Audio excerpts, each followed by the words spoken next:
ಶಾಂತಾಕಾರಂ ಭುಜಗಶಯನಂ ಪದ್ಮನಾಭಂ ಸುರೇಶಂ ವಿಶ್ವಾಧಾರಂ ಗಗನಸದೃಶಂ ಮೇಘವರ್ಣಂ ಶುಭಾಂಗಂ ಲಕ್ಷ್ಮೀಕಾಂತಂ ಕಮಲನಯನಂ ಯೋಗಿರಧ್ಯಾನಗಮ್ಯಂ ವಂದೇ ವಿಷ್ಣುಂ ಭವಭಯಹರಂ ಸರ್ವಲೋಕೈಕನಾಥಂ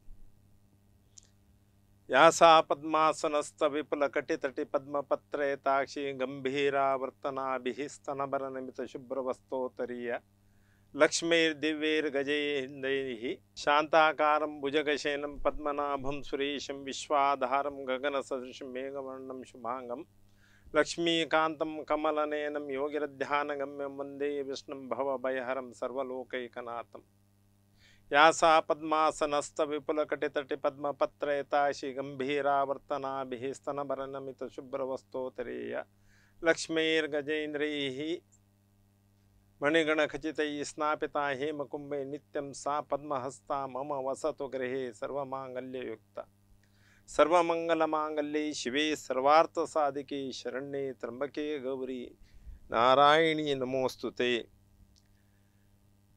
ಡೈಜಿವರ್ಣ ವಾಹಿನಿಯ ಸಮಸ್ತ ವೀಕ್ಷಕ ಬಂಧುಗಳಿಗೆ ಸ್ವಾಗತಿಸುತ್ತಾ ಶರನ್ನವರಾತ್ರಿಯ 6ನೆಯ ದಿವಸಕ್ಕೆ ತಮ್ಮೆಲ್ಲರನ್ನು ಶುಭ ಕೋರುತ್ತೆ. ಯಾವ ರೀತಿಯಲ್ಲಿ ಯುಗಾದಿಯಿಂದ ಮತ್ತೊಂದು ಯುಗಾದಿವರೆಗೆ ನಮ್ಮ ಸನಾತನ ಧರ್ಮದಲ್ಲಿ ವಿವಿಧ ರೀತಿಯ ಆಚರಣೆಗಳು, ವಿವಿಧ ರೀತಿಯ ಸಂಪ್ರದಾಯಗಳು ನಡೀತಾ ಇರುವಾಗ ವಿಶೇಷವಾಗಿ ಸ್ಥೂಲವಾಗಿ ಆರಾಧನೆ ಮಾಡುವಂತಹ, ಸೂಕ್ಷ್ಮವಾಗಿ ಅವಲೋಕಿಸುವಂತಹ ಒಂದು ಆರಾಧನೆ 9 ರಾತ್ರಿ 10 ಹಗಲುಗಳನ್ನು ಒಟ್ಟುಗೂಡಿಸುವಂತಹ ಶರನ್ನವರಾತ್ರಿ ಅಂತ ನಾವು ಆಚರಣೆ ಮಾಡುತ್ತೇವೆ.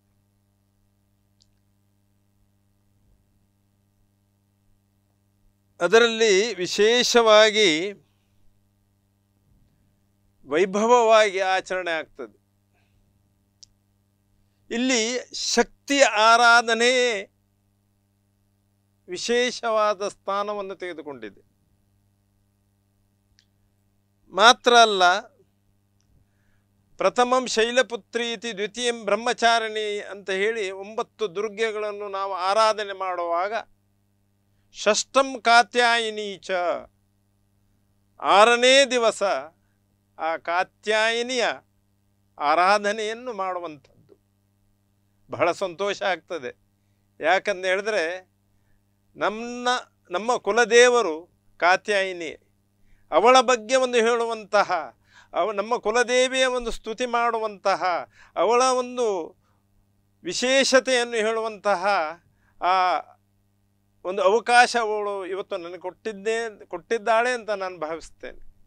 ಅದೇ ರೀತಿ ದುರ್ಗೆಯನ್ನು ಮಗಳಾಗಿ ಪಡೆಯಬೇಕೆಂದು ಹೇಳಿ ಕರ್ತ ಮಹಾಋಷಿಯೊಬ್ಬರಿದ್ದರು. ಆ ಕರ್ತ ಮಹಾಋಷಿ ಮಗನಾದ ಕಾತ್ಯ ಅಥವಾ ಕಾತ್ಯಾಯನ,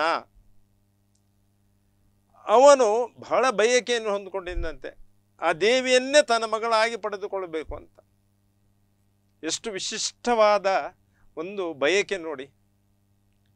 ಆ ದೇವರು ತನ್ನ ಮಗಳಾಗಿ ಪಡೆದು ಅವಳನ್ನು ಮುದ್ದಿಸಬೇಕು, ಅವಳನ್ನು ಪೋಷಿಸಬೇಕು, ಅವಳಿಗೆ ತಂದೆಯಾಗಿ ನಾನಿರಬೇಕು ಅಂತ ಹೇಳಿ ಅವರು ತುಂಬ ಅದಕ್ಕೋಸ್ಕರ ಬೇಕಾದಂತಹ ಪ್ರಯತ್ನಗಳನ್ನು ಮಾಡ್ತಾರಂತೆ. ಆ ಸಮಯದಲ್ಲಿ ಈ ಗೋತ್ರದವರೇ ಕಾತ್ಯಾಯನ ನಂತರ ಬರುವಂತಹ ಪೀಳಿಗೆಯವರಿಗೆ, ವಂಶಸ್ಥರಿಗೆ ಕಾತ್ಯಾಯನ ಗೋತ್ರ ಅಂತ ಕರೀತಾರಂತೆ.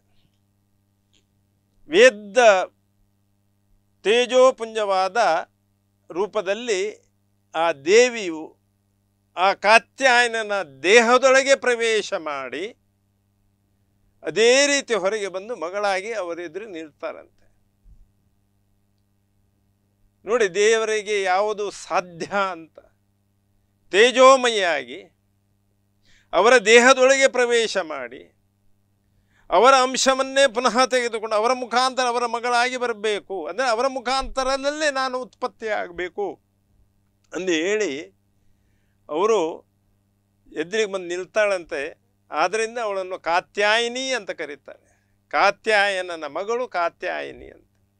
ಅವಳಿಗೆ ಆದ್ಯವೂ ಇಲ್ಲವ, ಅಂತ್ಯವೂ ಇಲ್ಲ. ಅವರ ಆವಿರ್ಭಾವವೂ ಅಲ್ಲ, ನಿತ್ಯ ಪೂಜಿತಲೂ ಹೌದು. ಅಂತಹ ವಿಶಿಷ್ಟವಾದ ಬಂಗಾರದ ಕಾಂತಿಯನ್ನು ಹೊಂದಿರುವ ಆ ದೇವಿಯ ವರ್ಣನೆ ಆಗ್ತದಂತೆ. ಯಾವ ರೀತಿ ಅಂತ ಹೇಳಿದರೆ, ಚಂದ್ರಹಾಸೋಜ್ವಲಕರ ಶಾರ್ದೂಲ ವರವಾಹನ ಅಂತ. ಕಾತ್ಯಾಯನ ಶುಭಂ ದದ್ಯತೆ ದೇವಿ ದಾನವ ಘಾತಿನಿ ಅಂತ. ಅಂದರೆ ಚಂದ್ರನಂತೆ, ಹುಣ್ಣಿಮೆಯ ಚಂದ್ರನಂತೆ ಕಾಂತಿಯುತಳಾಗಿ ಆ ಶೇಖರನ ತಲೆಯ ಮೇಲೆ ಯಾವ ರೀತಿಯಲ್ಲಿ ವಿರಾಜಮಾನಳಾಗಿದ್ದಾಳೆ, ಅವಳು ಶಾರ್ದೂಲ ವರವಾಹನ, ವ್ಯಾಘ್ರ ಅಥವಾ ಸಿಂಹವನ್ನೇ ವಾಹನವಾಗಿಟ್ಟುಕೊಂಡು ಅವಳು ಬರ್ತಾಳಂತೆ. ಯಾರು? ಕಾತ್ಯಾಯಿನಿ ಶುಭಂ ದದ್ಯಾತ್, ಯಾರಿಗೆ ಒಳ್ಳೆಯದನ್ನು ಮಾಡಲಿಕ್ಕೆ ಬರ್ತಾಳೆ. ಅದೇ ರೀತಿ ದಾನವ ಘಾತಿನಿ ಅಂತ ಹೇಳಿದ್ದಾರೆ, ಕೆಟ್ಟದಕ್ಕೆ ಅವಳು ಘಾತಕವನ್ನು ಮಾಡುವವಳು ಅಂತ ಅವಳ ಧ್ಯಾನ ಶ್ಲೋಕ. ಹಾಗೆ ಅವಳನ್ನು ಮಾತಾ ಅಂತ ಹೇಳಬೇಕಾದ್ರೆ ಅವಳ ಗುಣಗಳು ಆ ರೀತಿ. ಅದಕ್ಕೋಸ್ಕರ ಯಾ ದೇವಿ ಸರ್ವಭೂತೇಷು ಮಾತೃರೂಪೇಣ ಸಂಸ್ಥಿತ, ನಮಸ್ತಸ್ಸೈ ನಮಸ್ತಸ್ಸೈ ನಮಸ್ತಸ್ಸೈ ನಮೋ ನಮಃ ಅಂತ. ಅಂದರೆ ಮಾತೃ ಸ್ವರೂಪಿಣಿಯಾಗಿ, ಜಗನ್ಮಾತೆಯಾಗಿ ಯಾವ ರೀತಿಯಲ್ಲಿ ತಾಯಿ ತನ್ನ ಮಗುವನ್ನು ಅಥವಾ ತನ್ನ ಮಕ್ಕಳನ್ನು ರಕ್ಷಣೆ ಮಾಡ್ತಾಳೆ, ಯಾವ ರೀತಿ ಪೋಷಣೆ ಮಾಡ್ತಾಳೆ, ಯಾವ ರೀತಿ ಶಿಕ್ಷಣ ಕೊಡ್ತಾಳೆ, ಆ ರೀತಿಯಲ್ಲಿ ಆ ಸ್ಥಾನದಲ್ಲಿದ್ದು ಅವಳು ಜಗತ್ತಿಗೆ ರಕ್ಷಣೆ ಕೊಟ್ಟವಳು. ದುರ್ಗಾ ಅಂತ ಹೇಳಿದರೆ ಒಂದು ಕೋಟೆಗೂ ಹೆಸರಿದೆ. ಕೋಟೆ ಯಾವ ರೀತಿ ರಕ್ಷಣೆ ಮಾಡ್ತದೆ ಅಲ್ಲಿನ ಒಳಗಿನ ನಿವಾಸಿಗಳಿಗೆ, ಅದೇ ರೀತಿ ಇವಳು ದುರ್ಗೆಯಾಗಿ, ಕೋಟೆಯಾಗಿ ಆ ಭಕ್ತರನ್ನು, ಶಿಷ್ಟರನ್ನು ರಕ್ಷಣೆ ಮಾಡ್ತಾಳೆ. ಅದಕ್ಕೋಸ್ಕರ ಅವಳನ್ನು ದುರ್ಗೆ ಅಂತ ಕರೀತಾರೆ. ಅಂತಹ ಬಂಗಾರದ ಕಾಂತಿ ಉಳ್ಳವಳು, ನಿತ್ಯ ಪೂಜಿತಳಾದವಳು, ಚತುರ್ಭುಜೆಯಾಗಿ 4 ಕೈಗಳುಳ್ಳವಳಾಗಿ, ಒಂದು ಇದರಲ್ಲಿ ಅಭಯಹಸ್ತವನ್ನು, ಎರಡನೇದಾಗಿ ವರಮುದ್ರೆಯನ್ನು ಕೊಡ್ತಾಳಂತೆ. ಒಂದು ಇದರಲ್ಲಿ ಅಭಯ, ನೀವು ಯಾವುದಕ್ಕೂ ಯಾರು ಶಿಷ್ಟರಿಗೆ ಹೇಳಿದೆ ನೀವು ಯಾವ ರೀತಿಯಲ್ಲಿ ಹೆದರೋದು ಬೇಡ, ಭಯ ಪಡುವುದು ಬೇಡ, ನಾನಿದ್ದೀನಿ ಅಂತ. ಇನ್ನೊಂದು ಹಸ್ತದಲ್ಲಿ ವರವನ್ನು ಕೊಡ್ತಾಳಂತೆ, ನಿಮಗೆ ಬೇಕಾದಂಥ ಇಚ್ಛೆಗಳನ್ನು ನನ್ನ ಎದುರಿಗೆ ಪ್ರಕಟ ಮಾಡಿದ್ದಾಗ ಅದನ್ನು ಪೂರೈಸುವಳಾಗಿ, ತಾಯಿಯಾಗಿ ನಾನು ನಿಮ್ಮನ್ನು ಕಾಪಾಡ್ತೇನೆ ಅಂತ. ಇನ್ನೊಂದರಲ್ಲಿ ಖಡ್ಗವನ್ನು ಹಿಡ್ಕೊಳ್ತಾಳಂತ ಅವಳು, ಯಾಕಂದರೆ ದುಷ್ಟರನ್ನು ಶಿಕ್ಷೆ ಮಾಡಲಿಕ್ಕೋಸ್ಕರ ಖಡ್ಗವನ್ನು ಹಿಡ್ಕೊಳ್ತಾಳಂತೆ. ಇನ್ನೊಂದರ ಕೈಯಲ್ಲಿ ಕಮಲವನ್ನು ಹಿಡ್ಕೊಳ್ತಾಳೆ. ಆ ಕಮಲವು ಯಾವ ರೀತಿ ಅರಳಿ ಆ ಒಂದು ಕಂಪನ್ನು, ಮನಸ್ಸಿಗೆ ಒಂದು ಮೋದವನ್ನು ಕೊಡ್ತದೋ ಅದೇ ರೀತಿ ನಾನು ನಿಮಗೆ ಕೊಡ್ತೇನೆ ಅಂತ ಅವಳು ಆ ಒಂದು ಸೂಚನೆಯನ್ನು ಕೊಡ್ತಾಳೆ. ಅಂಥವಳು ಶಾರ್ದೂಲ ವಾಹನಳಾಗಿ, ಅಂದರೆ ಸಿಂಹವಾಹಿನಿಯಾಗಿ ಅವಳು ಪ್ರಕಟಗೊಳ್ತಾಳಂತೆ. ಅಂತಹ ಆ ದೇವಿ 9 ದಿವಸದಲ್ಲಿ ಅತ್ಯಂತ ಬಲಿಷ್ಠನಾದ ಮಹಿಷಾಸುರನನ್ನು ಮರ್ದಿಸಿ ಮಹಿಷಮರ್ದಿನಿ ಅಂತ ಹೆಸರು ತೆಗೆದುಕೊಳ್ತಾಳಂತೆ.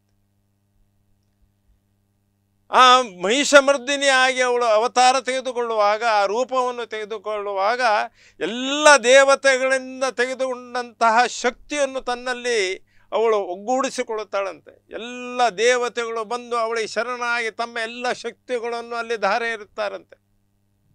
ಎಲ್ಲ ಆಭರಣಗಳನ್ನು ಅವರಿಗೆ ಕೊಟ್ಟು ಶಿರಭಾಗಿ ನಮ್ಮನ್ನು ರಕ್ಷಿಸುವಂತೆ ಅವರು ಕೇಳಿಕೊಳ್ತಾರೆ. ಆ ತಾಯಿಯ ಶಕ್ತಿ ವಿಶೇಷವಾಗಿ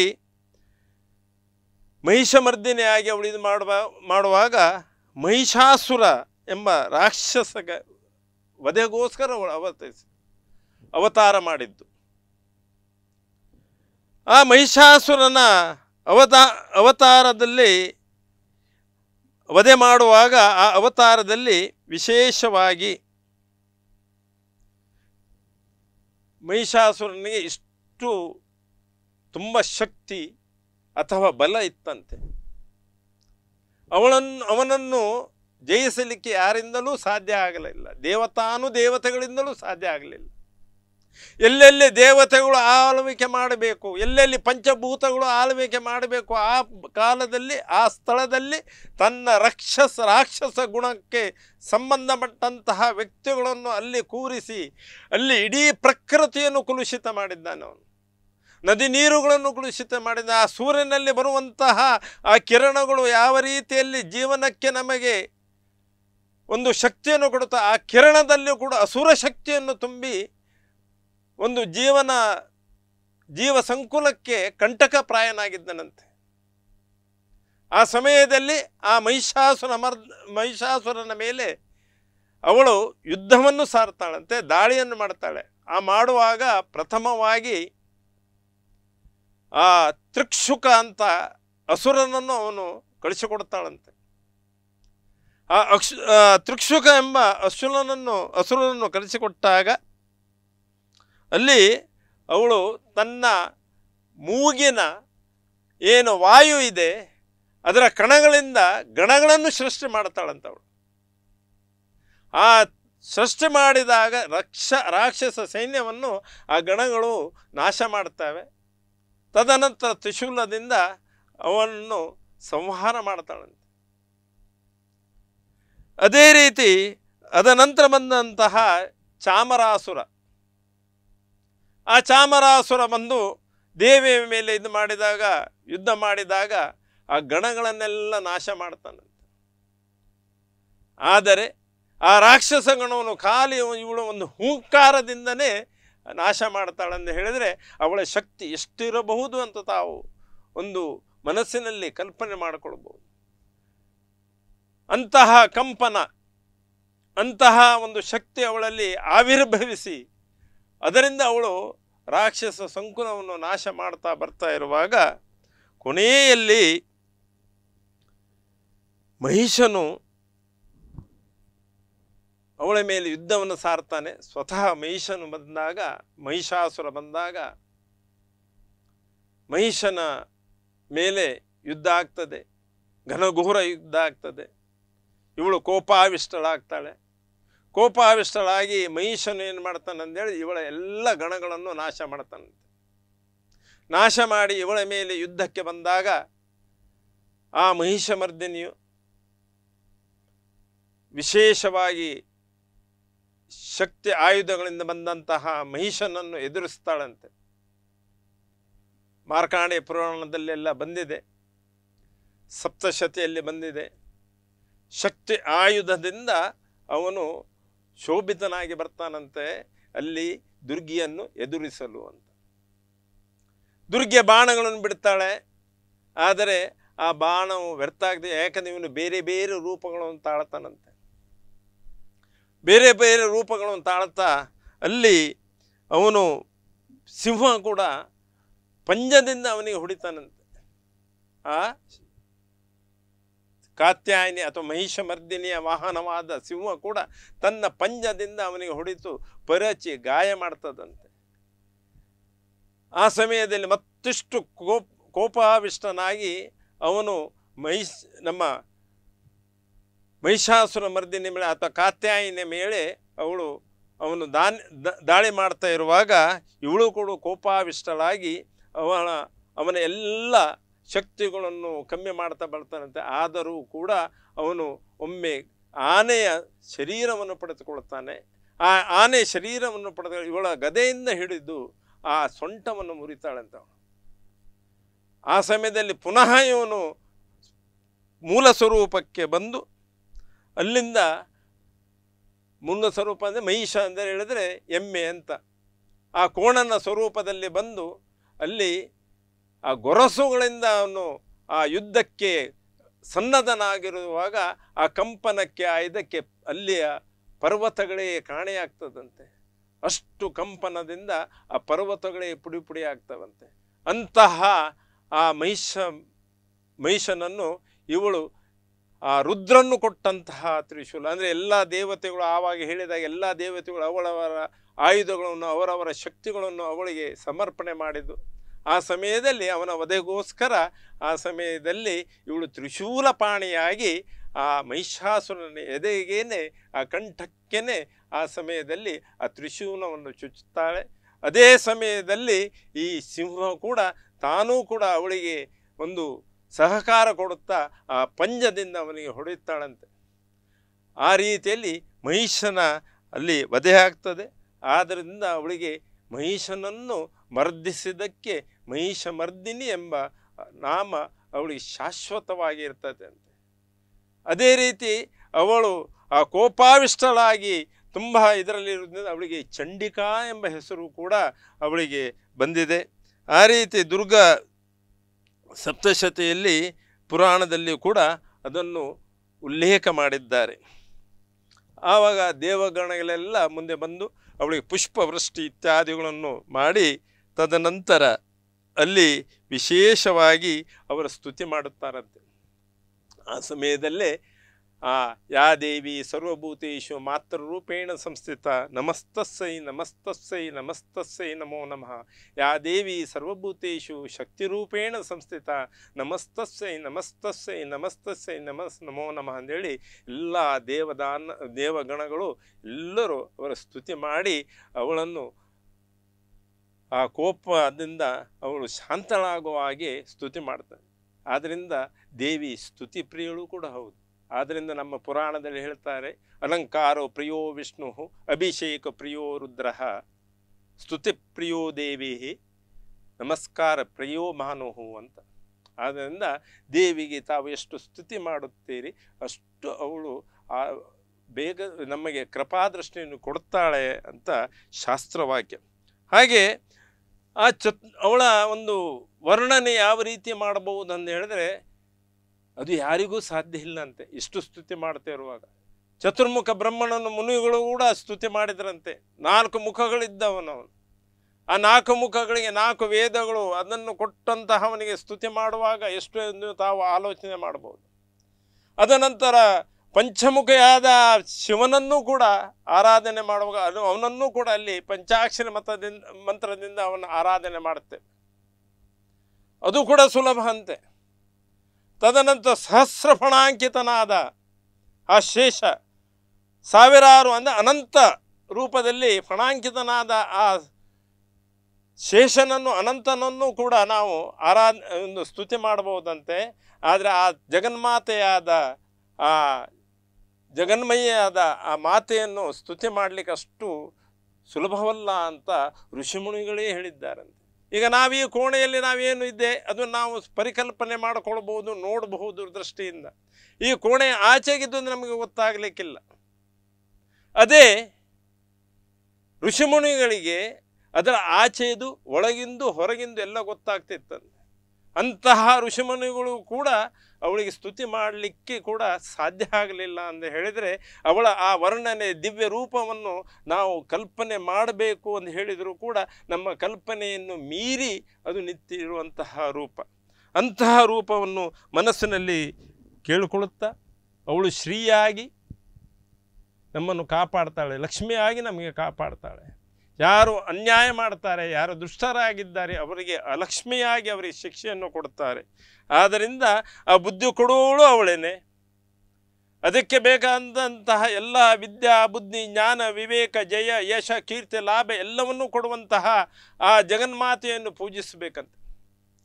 ಆದ್ದರಿಂದ ಅಲ್ಲಿ ಸಪ್ತಶತಿಯಲ್ಲಿ ಒಂದು ಬೆಳೆದ ಶೂಲೇನ ಪಾಹಿನೋ ದೇವಿ ಪಾಹಿ ಖಡ್ಗೇನ ಚಾಂಬಿಕೆ ಅಂತ. ಅವಳ ಕೈಯಲ್ಲಿ ಶೂಲ ಇದೆ, ಎಲ್ಲ ಅಸ್ತ್ರಗಳು ಅವಳಿದೆ, ಆ ಅಸ್ತ್ರಗಳಿಂದನೇ ನಮ್ಮನ್ನು ಕಾಪಾಡು ಅಂತ ಹೇಳುವಂಥದ್ದು. ಪಾಹಿ ಖಡ್ಗೇನ ಚಾಂಬಿಕೆ ಅಂಬೆ. ಅಂಬೆ ಅಂದರೆ ಅಮ್ಮ, ಜಗತ್ತಿಗೆ ಅಮ್ಮನಾದ ಅವಳು, ಜಗತ್ತಿಗೆ ತಾಯಿಯಾದವಳು. ನಮ್ಮನ್ನು ಆ ಆಯುಧಗಳಿಂದ, ಆ ಖಡ್ಗಗಳಿಂದ, ಆ ತ್ರಿಶೂಲದಿಂದ ನಮ್ಮಲ್ಲೆಲ್ಲನೂ ರಕ್ಷಣೆ ಮಾಡು. ಶಿಷ್ಟರನ್ನು ರಕ್ಷಣೆ ಮಾಡಿ ದುಷ್ಟರನ್ನು ನಾಶ ಮಾಡುವಂತಹ ಕೇಳುವಂತಹ ಪ್ರಾರ್ಥನೆಯೇ ಆ ದೇವಿಗೆ ಅತೀ ವಿನಯಪೂರ್ವಕವಾಗಿ ನಾವು ಸಲ್ಲಿಸುವಂಥದ್ದು. ಅಂತಹ ಕಾತ್ಯಾಯನಿಯ ಅದನಂತರವೂ ಕೂಡ ಅವಳು ಬೇರೆ ಬೇರೆ ರಾಕ್ಷಸರನ್ನೆಲ್ಲ ಅಲ್ಲಿ ಸಂಹಾರ ಮಾಡಿ ಅವಳು ಆ ದುರ್ಗೆ ಎಂಬ ಹೆಸರನ್ನು ಅವಳು ಗಳಿಸ್ತಾರೆ. ದುರ್ಗೆ ಅಂತ ಹೇಳಿದರೆ ದುರ್ಗತಿ ನಾಶನಂ, ಯಾವುದು ಒಳ್ಳೆಯದಲ್ಲ, ಯಾವುದು ನಮಗೆ ದುರ್ಗತಿಗೆ ಸದ್ಗತಿಯಿಂದ ಅಥವಾ ದುರ್ಗತಿಗೆ ನಮಗೆ ಕೊಂಡ್ಕೊಂಡು ಹೋಗ್ತದೆ ಅವೆಲ್ಲವನ್ನು ನಾಶ ಮಾಡುವಂಥದ್ದು ಅವಳು ಆ ದುರ್ಗೆ ಅಂತ ಹೇಳಿ ಅವಳಿಗೆ ದುರ್ಗಾ ಅಂತ ಕರೆದಿದ್ದಾರೆ. ಅಂದ ಮೇಲೆ ಇವತ್ತಿನ ಈ ನವರಾತ್ರಿಯ ಸಮಯದಲ್ಲಿ 5 ದೇವತೆಗಳನ್ನು ಪೂಜೆ ಮಾಡಿ 6ನೇ ದುರ್ಗೆಯಾದ ನವದುರ್ಗೆಯಲ್ಲಿ 6ನೇಲಾದ ಆ ಕಾತ್ಯಾಯನಿಯು ವಿಶಿಷ್ಟವಾಗಿ ಆ ಸಪ್ತಶತಿಯಲ್ಲಿ ಅದ ದುರ್ಗಾ ಪುರಾಣದಲ್ಲಿ ವಿಶಿಷ್ಟವಾಗಿ ಮೆರೆದಿದ್ದಾಳೆ. ಅದ ನಂತರ ಬರುವಂಥದ್ದು ನಮಗೆ ಕಾಳರಾತ್ರಿ ಬರ್ತಾರೆ. ಕಾಳರಾತ್ರಿ ರೂಪವನ್ನು ಅವಳು ತೆಗೆದುಕೊಳ್ತಾಳೆ.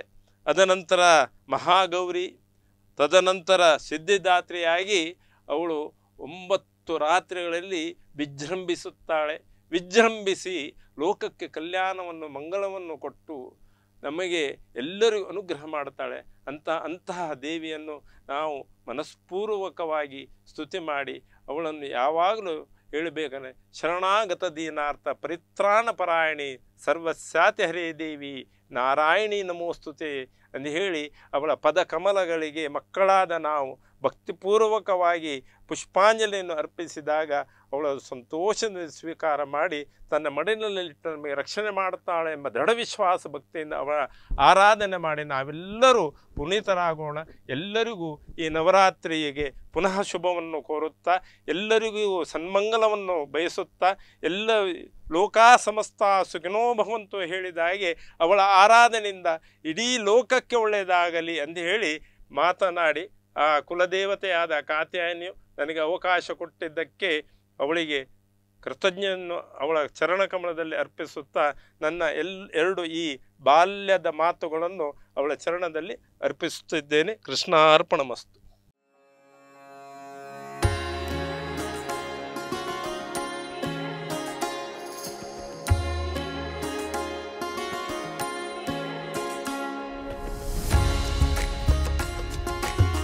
ಒಂದು ಕೊಂಡರೆ ಒಂದು ಉಚಿತವಾಗಿ ನೀಡಿ ಕಳೆದ 21 ವರ್ಷಗಳಿಂದ ಸಂತೃಪ್ತ ಗ್ರಾಹಕರ ಸೇವೆಯಲ್ಲಿರುವ ಉಡುಪಿಯ ಏಕೈಕ ಬಟ್ಟೆ ಮಳಿಗೆ ಫ್ಯಾಮಿಲಿ ಫ್ಯಾಷನ್ಸ್ ಇದೀಗ ವೈವಿಧ್ಯಮಯ ಸಂಗ್ರಹದೊಂದಿಗೆ ಉಡುಪಿಯ ಸರ್ವಿಸ್ ಬಸ್ ನಿಲ್ದಾಣದ ಕ್ಲಾಕ್ ಟವರ್ ಬಳಿಯ ಮಾಂಡವಿ ಕ್ಯಾಪಿಟಲ್ ಕಟ್ಟಡಕ್ಕೆ ಸ್ಥಳಾಂತರಗೊಂಡಿದೆ. ಇಡೀ ಕುಟುಂಬಕ್ಕೆ ಬೇಕಾದ ವಿವಿಧ ಬಗೆಯ ಉಡುಪುಗಳು ಇಲ್ಲಿ ಲಭ್ಯವಿದೆ. Family fashions, Mandavi capital, clock tower ಹತ್ತಿರ, ಸರ್ವಿಸ್ ಬಸ್ ನಿಲ್ದಾಣ, Udupi.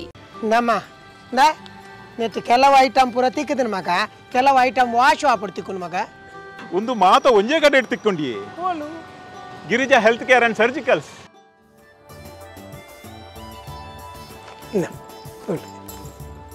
Water bed, nebuliser, adult diaper, hospital cot, suction machine ಒಂದು ಮಾತ ಉಂಡು. ಪ್ಯಾಕ್ ಮಲ್ಪಲೆ Girija health care and surgical ಮಾತಾ ತಿಕ್ಕೊಂಡು. Girija health care and surgicals, Udupi, Mangaluru and Kundapura.